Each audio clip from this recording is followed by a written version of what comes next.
और तिरंगा फहराने के बाद प्रधानमंत्री ने अपने इस लंबे भाषण में कई अहम बातें की हैं। खास तौर पर ease of doing business ranking में तेजी से प्रगति की ओर जिस तरह भारत बढ़ रहा है और खास तौर पर इकोनॉमी जिस तरह 2 साल में तीसरे नंबर पर पहुंचेगी, उसका एक रोड मैप बताया है।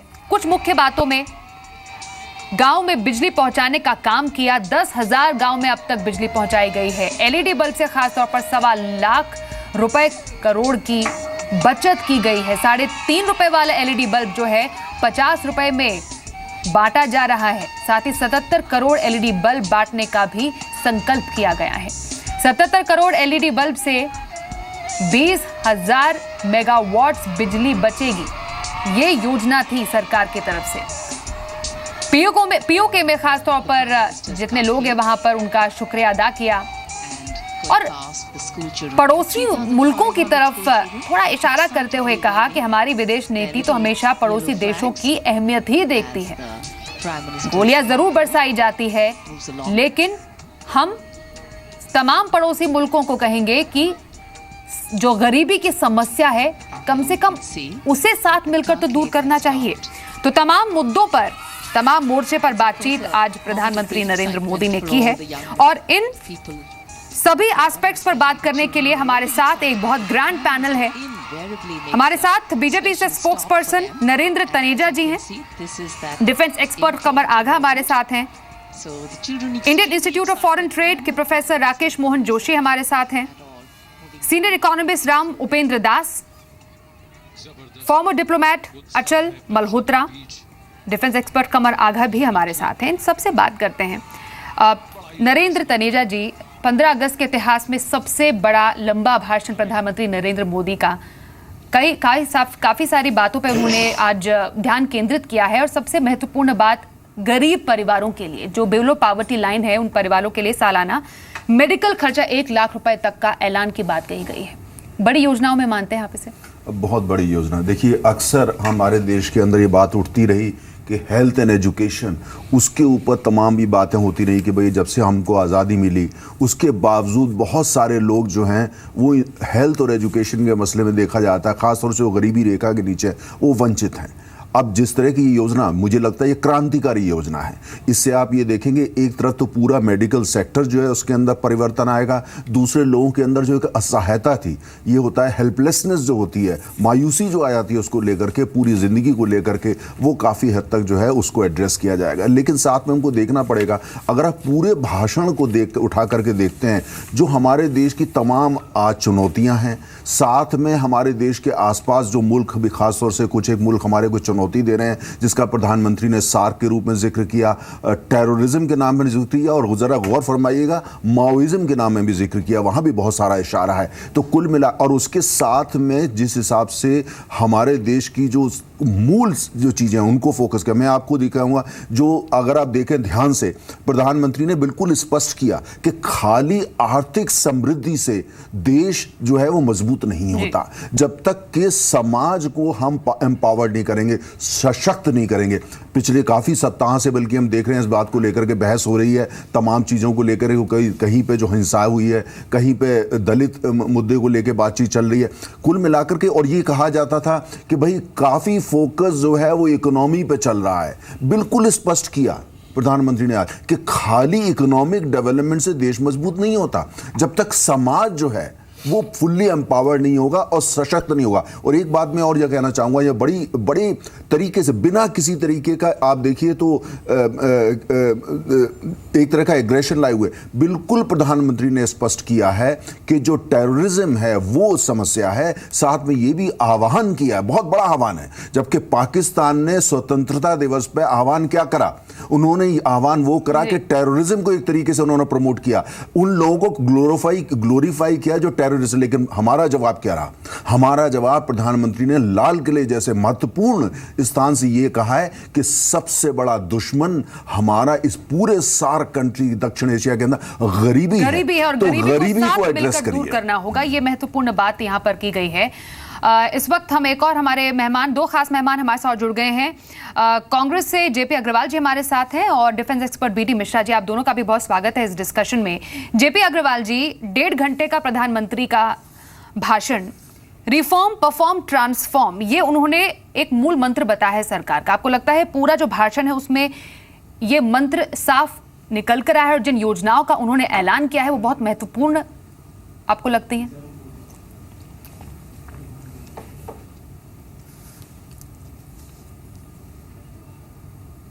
तो वो चीजें होनी चाहिए जिससे देश को दिशा मिलती है। आप एक जनरल मैनेजर अगर कुछ बोलता है या प्रधानमंत्री बोलता है, उसमें फर्क दिखना चाहिए। मुझे आज के जो भाषण प्रधानमंत्री का है उसको जुमले और प्रवचन पे कहना चाहता हूं।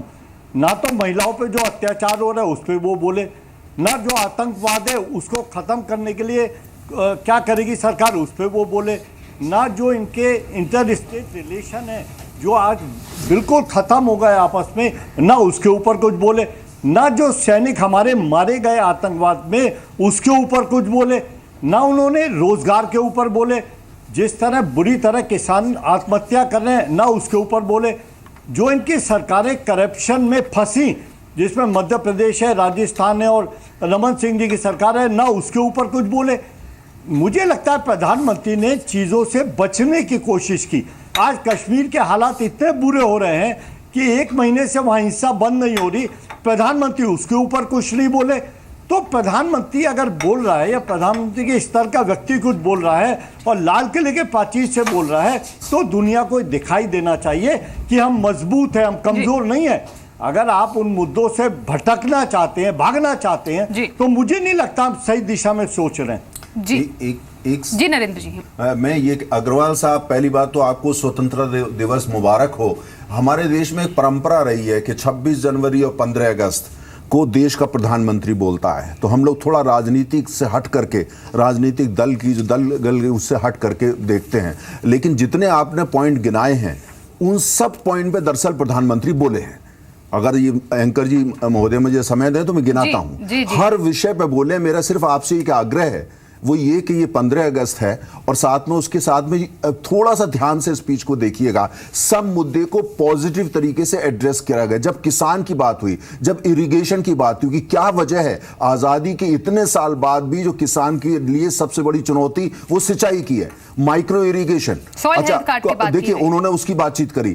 आपने जितने भी मुद्दे उठाए, आपने प्रधानमंत्री ने एक नहीं 4 दफे उन सब लोगों को सैल्यूट किया जिन्होंने देश के लिए आजादी से के आज तक अपनी जान दी, जिसमें 35,000 सिपाही वो भी शामिल हैं। तो हर मुद्दा मुझे लगता है कहीं ना कहीं थोड़ा आप इसको ध्यान दे सकें तो अच्छा रहेगा। वो सारे मुद्दे जो आपने उठाए हैं कांग्रेस के प्रवक्ता होने के नाते, उन सबको प्रधानमंत्री ने पावरफुली एड्रेस किया है। शायद आप उसको गौर नहीं कर पाए। जी कुछ और यहाँ पर जो प्रधानमंत्री मोदी के इस भाषण से बातें निकल कर आई हैं उन पर डिस्कशन करें। कमर आगा जी आपके पास आएंगे। बहुत महत्वपूर्ण उन्होंने कहा, फॉरेन पॉलिसी पर बात की या फिर जो पड़ोसी मुल्क हैं कि सबसे बड़ा जो दुश्मन है वो दरअसल गरीबी है। इस तरीके की बातें प्रधानमंत्री मोदी ने कही है जब वहां से गोलियां बरसाई जा रही है। और जैसा हम जिस वक्त प्रधानमंत्री मोदी भाषण दे रहे थे, खबर ये आ रही थी कि श्रीनगर में आतंकियों की तरफ से सिक्योरिटी फोर्सेस पर फायरिंग भी शुरू की गई। ये किस तरीके का मैसेज देने की कोशिश की जा रही है?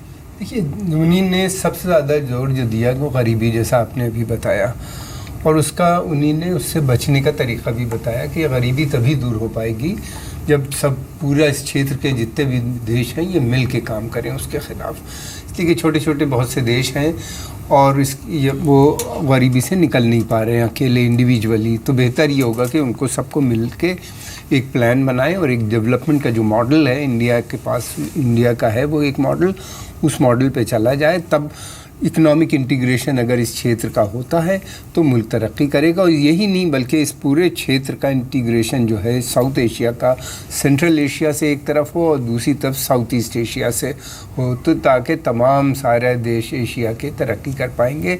प्रधानमंत्री ने इससे पहले भी ये कहा था कि ये एशियन सेंचुरी है। दूसरी चीज़ उन्होंने अहम बात आतंकवाद को लेके की।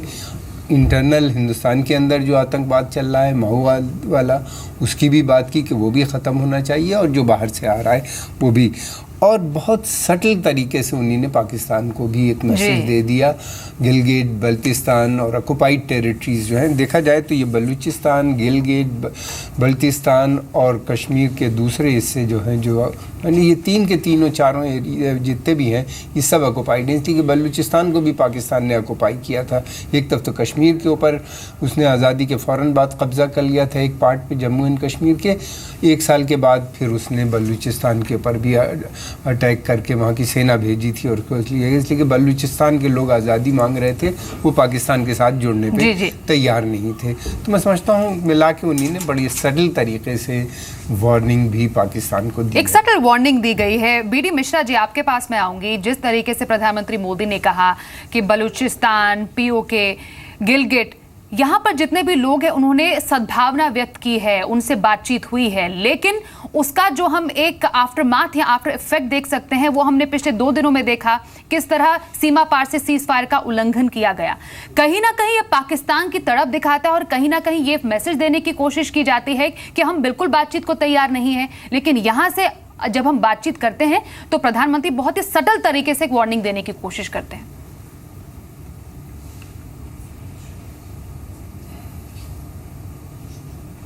ने यह कहा कि हम किसी समस्या को टालते नहीं हैं, हम टकराते हैं जिससे समस्या का हल हो। मैं यह समझता हूं कि यह इंटरनल एक्सटर्नल हर तरीके से यह बहुत ही बड़ी बात है। एक बात, दूसरी बात यह है कि पाकिस्तान से हमारी 4 जंगें हो चुकी हैं, सन 47 से लेकर के कारगिल युद्ध तक, और पाकिस्तान का एक वेस्टेड इंटरेस्ट है कि भारत के साथ, वहाँ के आर्मी का भारत के साथ रिश्ते कभी सुधरे नहीं, क्योंकि अगर रिश्ते भारत के साथ पाकिस्तान के सुधर जाएंगे तो वहाँ के आर्मी का वजूद नहीं होगा, उनकी कोई ज़रूरत नहीं होगी और आर्मी वहाँ डिफैक्टो रूलर है। इसलिए जो उन्होंने पाकिस्तान में बलूचिस्तान और गिलगिट बलूचिस्तान और गिलगिट की बात की, वो बहुत अहम बात है। मैं तो यहाँ तक समझता हूँ कि जिस तरीके से पाकिस्तान कल बुरहान वाली के लिए एक ट्रेन छाप के ले गया है, हमें आज टाइम आ गया है कि बलूचिस्तान की गवर्नमेंट इन एग्जाइल हम अपने यहाँ करें। अगर गवर्नमेंट इन एग्जाइल तिब्बत की हो सकती है इंडिया में, तो बलूचिस्तान की होनी चाहिए, क्योंकि यह खतरा इतना बढ़ रहा है भारत पर कि किसी न किसी तरीके से पाकिस्तान को सबक सिखाना होगा। अगर हम ये नहीं करेंगे तो जियाउल हक का ब्लीड इंडिया थ्रू 1000 कट्स ये चलता रहेगा और हमारे यहाँ डिस्टेबलाइजेशन पाकिस्तान करता रहेगा। मैं समझता हूँ कि प्रधानमंत्री मोदी जी ने बहुत सही कहा कि उनको वाकई बलूचिस्तान से और गिलगिट से और पीओके से लोग थैंक्स दे रहे हैं। यह सच बात है और बहुत अहम बात है। जी बिल्कुल, बहुत अहम बात है। फॉरेन पॉलिसी पर तमाम बातें की हैं प्रधानमंत्री मोदी ने, लेकिन आर्थिक विकास पर भी कई बातें की हैं। जो तमाम जो योजनाएं जो जिनको लॉन्च किया गया था, कैसे वो आगे बढ़ रहे, उन पर बातचीत की गई है। यहाँ पर राम उपेंद्र दास जी, जीएसटी को देश से जोड़ने के बाद और एक बहुत बड़ी उपलब्धि माना गया है सरकार के लिए और पूरे देश के लिए, 1 टैक्स 1 नेशन आ जाता है और ईज ऑफ डूइंग बिजनेस की रैंकिंग में तेजी से प्रगति हुई है। वर्ल्ड इकोनॉमिक फोरम में भी भारतीय रैंक उछली है। ये एक ओवरऑल अगर हम सिनारियो की बात करें, भारत के लिए एक अच्छी सिचुएशन आप मानते हैं? और प्रधानमंत्री बार बार और सरकार की तरफ से बार बार ये कोशिश की जा रही है कि आखिरकार आर्थिक फ्रंट पे भारत और तेजी से आगे बढ़े, क्योंकि 2 साल का समय है, काम अभी बहुत करना बाकी है। जी, आपने बहुत सही कहा, लेकिन अगर आप पूरे भाषण को देखें तो 2-3 चीज़ें बहुत ही स्पष्ट रूप से उभर रही हैं। पहली तो ये कि उनका जो पूरा फोकस था वो सुशासन और क्रियान्वयन पर था, इम्प्लीमेंटेशन, और उन्होंने बताया कि किस तरह से एक कार्य संस्कृति जो हमारी बदलाव आया है वो क्या है।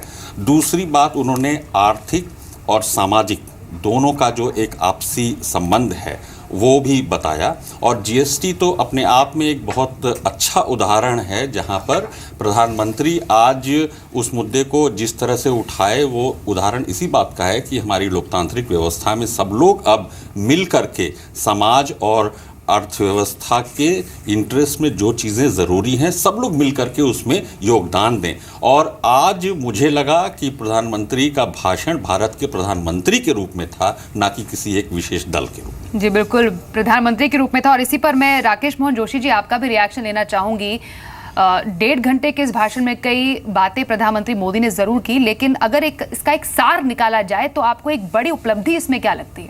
देखिए, प्रधानमंत्री के भाषण में उन्होंने जो बाद में बताया कि हमारी फाइट जो है वो पोवर्टी के अगेंस्ट होनी चाहिए, तो उसका सार यही है। अगर आप देखते हैं तो दुनिया के 33% poor people they lives in India. So number of poor people in India is more than any other country, और रादर हमारी गरीब लोग इतने हैं जितने कि पूरे अफ्रीका के 55 कंट्रीज में।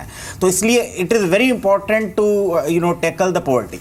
दूसरा, आप देखिए कि प्रधानमंत्री का जहाँ तक आर्थिक विकास का सवाल है, अगर आप आर्थिक रूप से समृद्ध हैं, आर्थिक रूप से शक्तिशाली हैं, तो दुनिया का हर देश आपकी इज्जत करता है। और आर्थिक रूप के अंदर मेरे ख्याल से किसी तरह का थोड़ी बहुत इफ्स एंड बट्स हैं, थोड़ा इम्प्लीमेंटेशनल प्रॉब्लम है, बट जो प्रधानमंत्री ने बताया एक चीज़, नियत, सरकार की नियत पर कोई डाउट नहीं है कि government is committed to improve economy.